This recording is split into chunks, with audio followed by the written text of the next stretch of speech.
नमस्कार, मनी गुरु के इस खास पेशकश में आप सभी का स्वागत है। मैं हूं स्वाति रायना।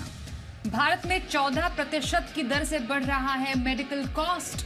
ये हैरान करने वाले आंकड़े एक रिपोर्ट में आए हैं। पर जितनी तेजी से हेल्थ केयर का बजट बढ़ा है, उतने ही सुस्त है मेडिकल इंश्योरेंस लेने वालों के आंकड़े। साथ ही हेल्थ इंश्योरेंस के प्रीमियम और क्लेम में भी अच्छी खासी बढ़ोतरी देखने को मिली है। तो लोगों का मेडिकल इंश्योरेंस के प्रति उदासीन रवैया क्यों है? हेल्थ इंश्योरेंस कितना लेना चाहिए और कैसे चुने अच्छी इंश्योरेंस पॉलिसी? इसी पर करेंगे खास चर्चा। हमारे साथ है दो खास एक्सपर्ट्स, सौरभ अरोरा, को फाउंडर प्लम इंश्योरेंस, और भवजोत Kaur, co founder clinic health care. Saurabh और भवजोत का दोनों का स्वागत करते हैं हमारे आज के इस खास कार्यक्रम में। और मैं चर्चा की शुरुआत सौरभ से करना चाहूंगी। सौरभ, मेडिकल इन्फ्लेशन छिपा नहीं है हमारे देश में। इनफैक्ट अगर एशियाई देशों की बात करें तो हम टॉप पर ही आते हैं। कहने का मतलब यह है कि ज्यादातर हमारी जेब पर भारी पड़ जाता है इलाज का खर्च।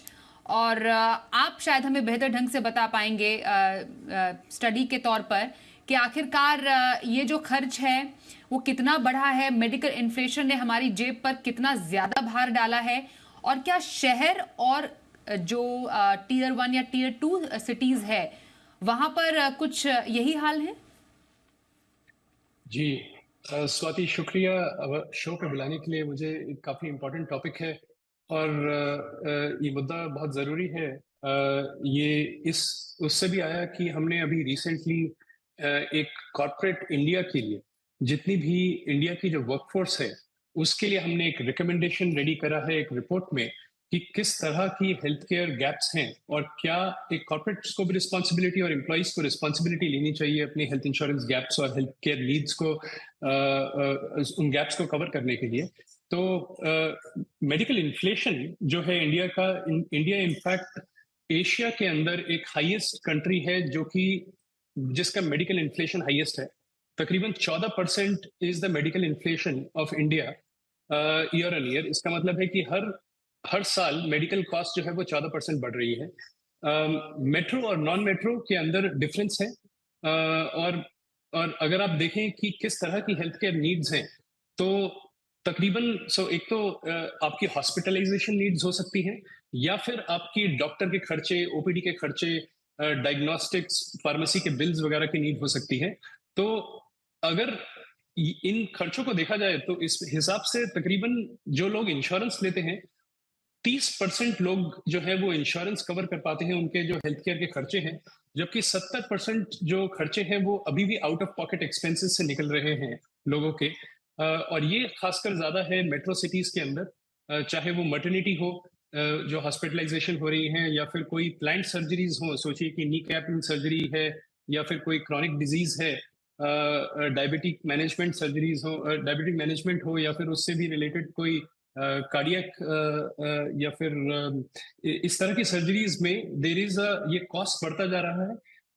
मेट्रो और नॉन मेट्रो में आप सोचिए तकरीबन 1.5 टाइम्स का डिफरेंस हो सकता है। तो यानी कि अगर आप एक मटर्निटी जो है जिसका खर्चा हो सकता है तकरीबन 75,000 से 1 लाख रुपए मेट्रो सिटीज के अंदर, तो नॉन मेट्रो सिटीज के अंदर तकरीबन 50,000 के आसपास का खर्चा हो सकता है मटर्निटी में। तो इस तरह से मेडिकल इन्फ्लेशन का जो दबाव है वो दोनों मेट्रो और नॉन मेट्रो सिटीज में है। तो आपने आंकड़ों के जरिए बताया हमें सौरभ की चाहे मेट्रो शहर हो चाहे नॉन मेट्रो शहर हो, दोनों ही जगह जो मेडिकल इन्फ्लेशन है, मतलब जो पैसा हम अपने हेल्थ केयर पर खर्च करते हैं, अस्पताल पर अपने इलाज पर खर्च करते हैं, उसमें बेतहाशा बढ़ोतरी हो रही है।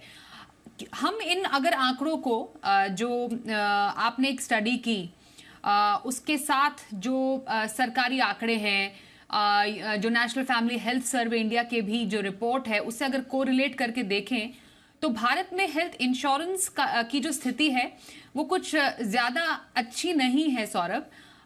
क्योंकि एक तो बहुत सारे लोगों के पास अभी भी हेल्थ इंश्योरेंस नहीं है। आप डेफिनेटली कॉर्पोरेट इंश्योरेंस पर ज्यादा फोकस करते हैं, पर हम इंडिविजुअल इंश्योरेंस की भी बात करें तो लोग एडिक्वेटली इंश्योर्ड नहीं है। हालांकि सरकार जो है वो हेल्थ केयर बजट पर, अगर हम फाइनेंशियल ईयर 23 की ही बात करें, जीडीपी का 2.1% हिस्सा जो है हेल्थ केयर पर खर्च करने की बात सरकार ने की। पर अगर लोगों के इंश्योरेंस लेने के आंकड़ों की बात करें तो 41% जो भारतीय हाउस होल्ड है उसमें कम से कम सिर्फ एक ही व्यक्ति के पास बीमा होगा, और पुरुषों के मुकाबले तो महिलाओं में ये आंकड़ा और भी ज्यादा कम है। तो ओवरऑल इंडिविजुअल भी हो गया, कॉर्पोरेट लेवल पर भी लोग इंश्योरेंस को लेकर इतना ज्यादा सीरियस क्यों नहीं है? जी नहीं, ये बहुत ही कंसर्निंग है।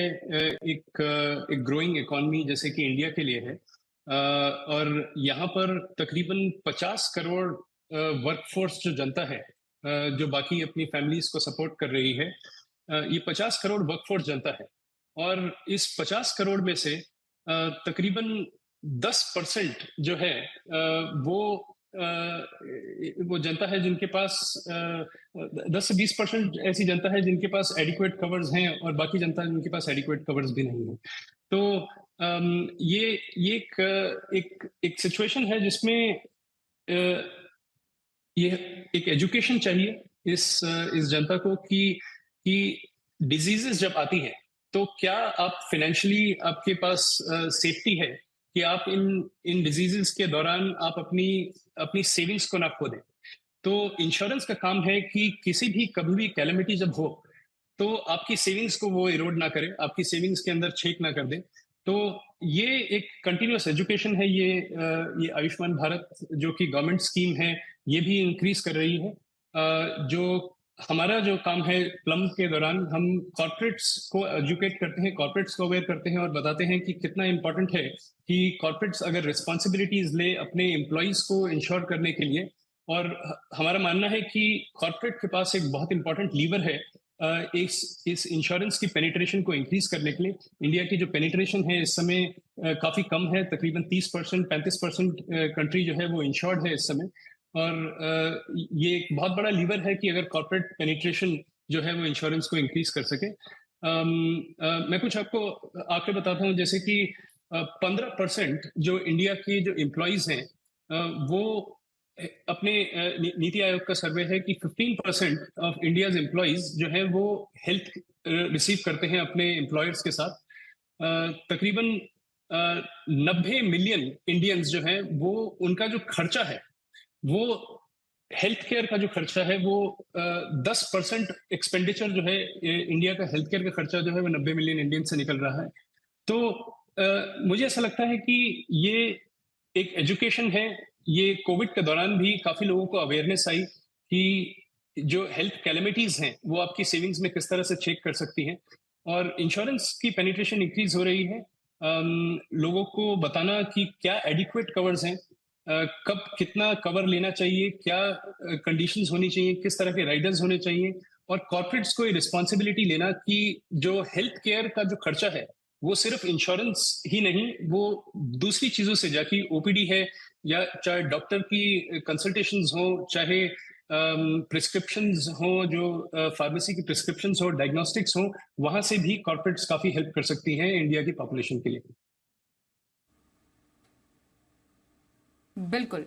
तो कॉर्पोरेट का एक बहुत बड़ा रोल है, और जैसा नीति आयोग की रिपोर्ट भी कहती है कि 2030 तक करीब करीब 57 करोड़ लोग वर्कफोर्स से जुड़ेंगे, लेकिन बीमा कितने लोगों के पास है अभी सिर्फ 15%।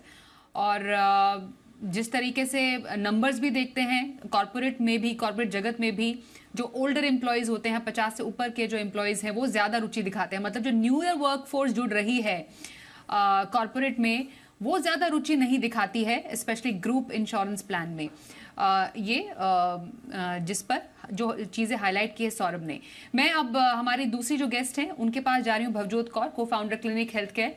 भवजोत, हेल्थ केयर की इम्पोर्टेंस की हम यहाँ पर बात कर रहे हैं।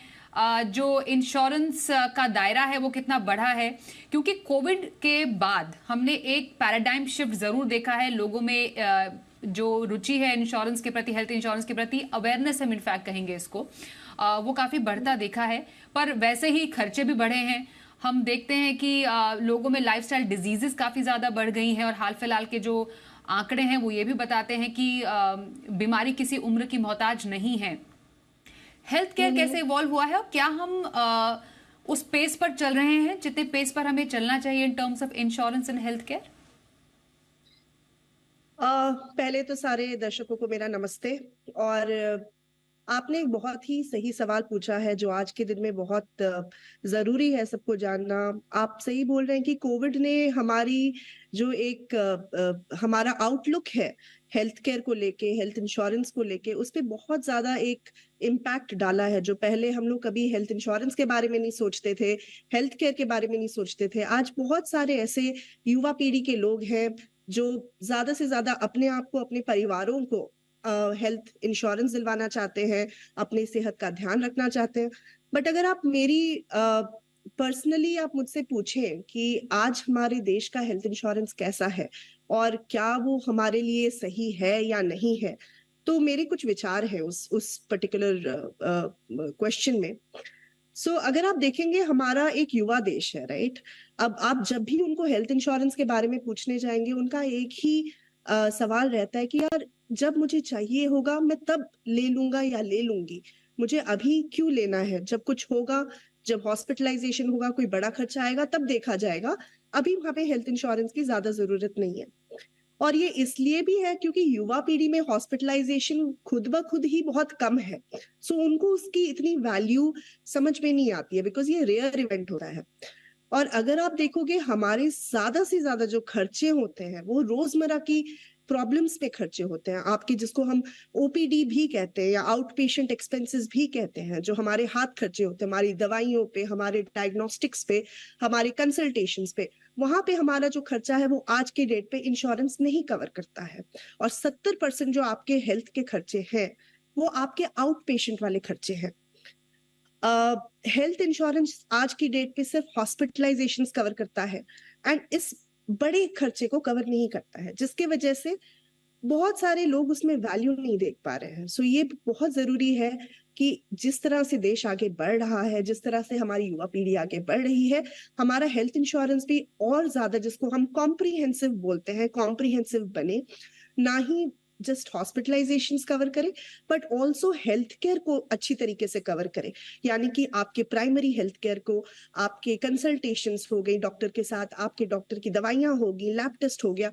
और इसी वजह से आपको हेल्थ इंश्योरेंस का अपटेक भी बढ़ता हुआ दिखेगा।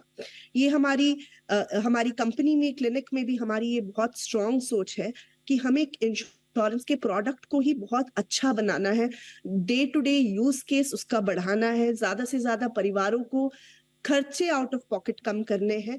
एंड तभी ये ज्यादा से ज्यादा लोग इसको अडॉप्ट करेंगे और उसका अवेयरनेस और अडॉप्शन बढ़ेगा। Absolutely. Saurabh, corporate health care की बात करें, आपने जैसा कुछ समय पहले बताया था कि अभी भी जो कॉर्पोरेट प्लान्स हैं शायद उतने सक्षम या उतने एडिक्वेट नहीं है जितने वर्कफोर्स को चाहिए।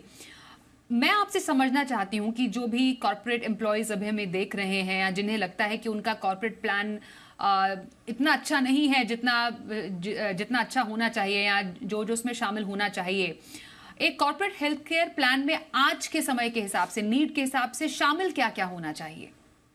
जी जी, बिल्कुल। क्या है कि कॉर्पोरेट्स जनरली जब प्लान अपना डिजाइन कर रही होती हैं, तो आज तक वो one size fit all approach लगाई है उन्होंने कि जब भी सोचिए कि 100 लोग की कॉर्पोरेट हो या 500 लोग की कॉर्पोरेट हो, तो वो सोचते हैं कि क्या एक प्लान है जो कि सबको फिट किया जा सके, चाहे वो इंश्योरेंस प्लान हो, चाहे वो कुछ हेल्थ बेनिफिट्स हो, लेकिन वो सब one size fit all approach में जाते हैं।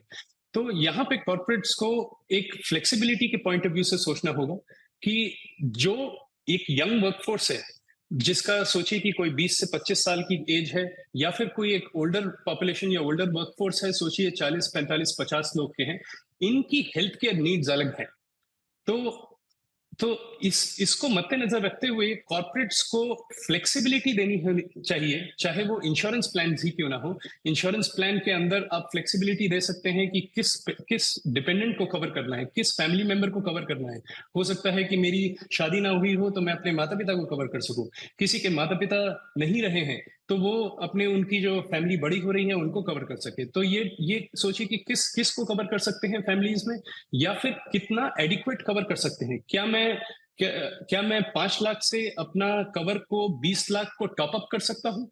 क्या मैं अपने चाहे वो 5 से 10 लाख का टॉपअप हो या 20 लाख का टॉपअप हो मेरी नीड्स के हिसाब से, या फिर मैं कुछ अपने राइडर्स ऐड कर सकूं अगेन मेरी नीड्स के हिसाब से, कि चाहे जीरो डिडक्शन हो, चाहे वो मटर्निटी राइडर्स हो, चाहे वो हॉस्पी कैश राइडर्स हो। इस तरह से कॉर्पोरेट्स को अलाउ करना चाहिए कि वो फ्लेक्सिबिलिटी दे सके। एंड इसमें इसमें हम अपने इंश्योरेंस कंपनीज के साथ काम करके ये अलाउ करते हैं कि कॉर्पोरेट्स एक समय पे एनरोलमेंट के समय पे जहाँ पे एम्प्लॉय साइन अप कर रहे हैं उस समय अपनी नीड्स बताएं और नीड्स के हिसाब से अपने इंश्योरेंस और हेल्थ केयर प्लान्स ले सकें।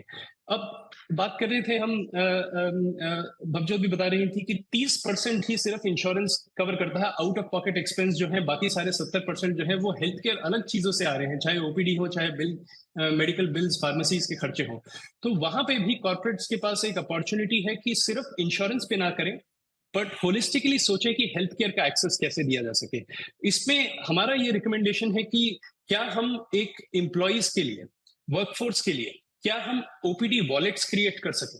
सोचिए कि इस वॉलेट के अंदर अगर कोई यंग वर्कफोर्स हो तो वो जिम सब्सक्रिप्शन ले सके और फिट रह सके, कोई अगर ओल्डर वर्क पॉपुलेशन है तो वो क्रिटिकल इलनेस प्लान्स ले सके, कोई पॉपुलेशंस जो है जिनको डिस्काउंटेड मेडिसिन या फार्मेसीज के ऊपर अवेल कर सके, या फिर हेल्थ चेकअप्स ले सके डिपेंडिंग अपॉन अगर आपका एज क्या है। तो इस तरह से एक हेल्थ वॉलेट सिस्टम होना चाहिए। और हमारा रिकमेंडेशन है कि अगर आप मेट्रो सिटीज में है तो कम से कम 50,000 रुपए का एक हेल्थ वॉलेट हो जिसको corporates along with the health insurance ये अपने एम्प्लॉइज को दे सके। तो ये है एक सोच कि आप होलिस्टिक हेल्थ केयर कैसे दे सकते हैं अपने एम्प्लॉइज को, सिर्फ इंश्योरेंस, नाम की इंश्योरेंस नहीं, लेकिन आप वाकई में ध्यान कैसे रख सकते हैं अपने एम्प्लॉइज को।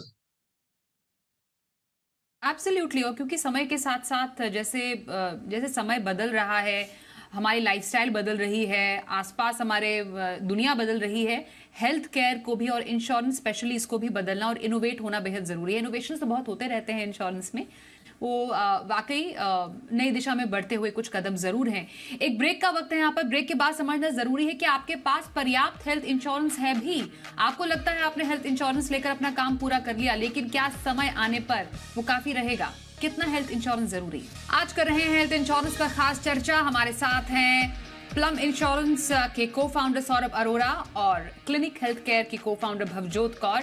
भवजोत, ना सिर्फ हमारे यहाँ पर इंश्योरेंस या स्वास्थ्य बीमा का दायरा कम है, बल्कि हम एडिक्वेटली इंश्योर्ड भी नहीं है। मतलब जितना हेल्थ इंश्योरेंस होना चाहिए किसी के पास उतना हम लेते नहीं है। हमें लगता है कि हमने हेल्थ इंश्योरेंस ले लिया वो ही काफी है। इसलिए कई लोग हमसे सवाल पूछते हैं कि हेल्थ इंश्योरेंस लेना कितना चाहिए। ये एक बहुत ही, जब भी एक फैमिली को या एक इंसान को अपनी हेल्थ इंश्योरेंस के बारे में सोचना पड़ता है तो ये सबसे बड़ा क्वेश्चन दिमाग में आता है कि अच्छा मैं लूं तो कितना बड़ा हेल्थ इंश्योरेंस लूं। अगर आप मुझसे पूछोगे तो मेरे हिसाब से जो एडिक्वेट हेल्थ इंश्योरेंस है वो वही है जो ना कि सिर्फ हॉस्पिटलाइजेशन कवर करे बट आपके ओपीडी के खर्चों को भी पूरी तरीके से कवर करे।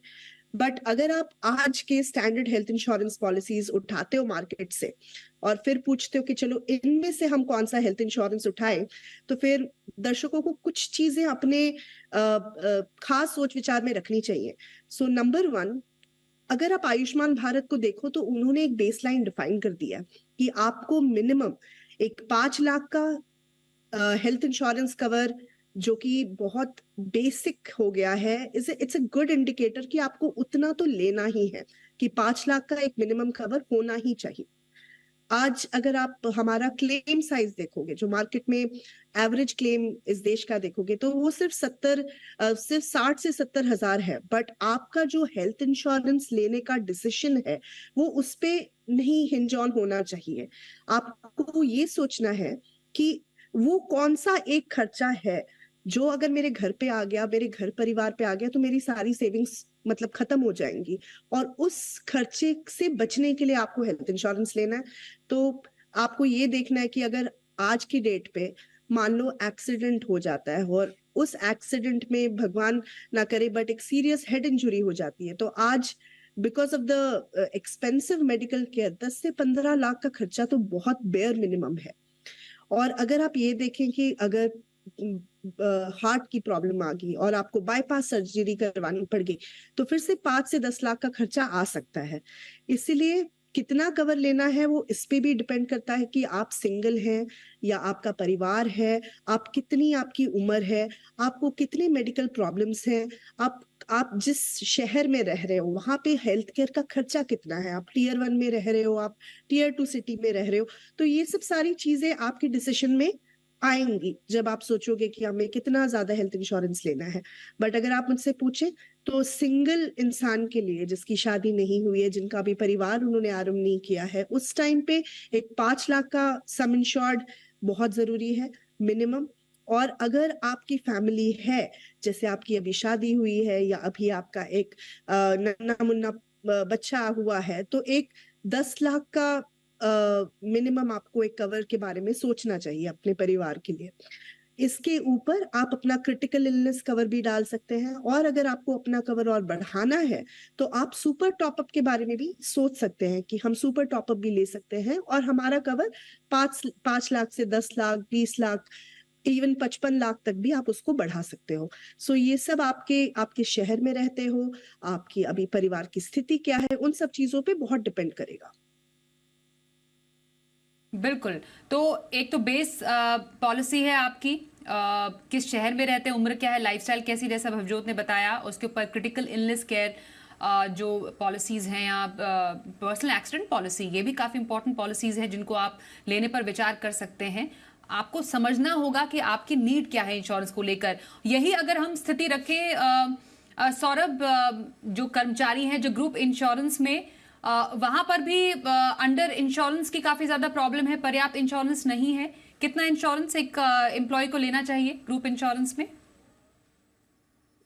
जी, तो इस पे क्या है कि स्वाति, जो ग्रुप इंश्योरेंसेस हैं ये एक सोचिए कि डे जीरो कवरेज के साथ आपको मिलती है, क्योंकि अगर आप सिर्फ एक इंडिविजुअल प्लान खरीद रहे हैं तो वो कहीं ना कहीं वेटिंग पीरियड के साथ आएगा। जैसे कि अगर आप इंडिविजुअल इंश्योरेंसेस के अंदर मटर्निटी जो है वो आपको 3 से 4 साल तब तक एक्टिवेट नहीं होंगी, आपको वेट करना पड़ेगा वो वेटिंग पीरियड्स के लिए। कुछ प्री एग्जिस्टिंग डिजीज हैं वो 2 से 4 साल तक कवर नहीं होंगी।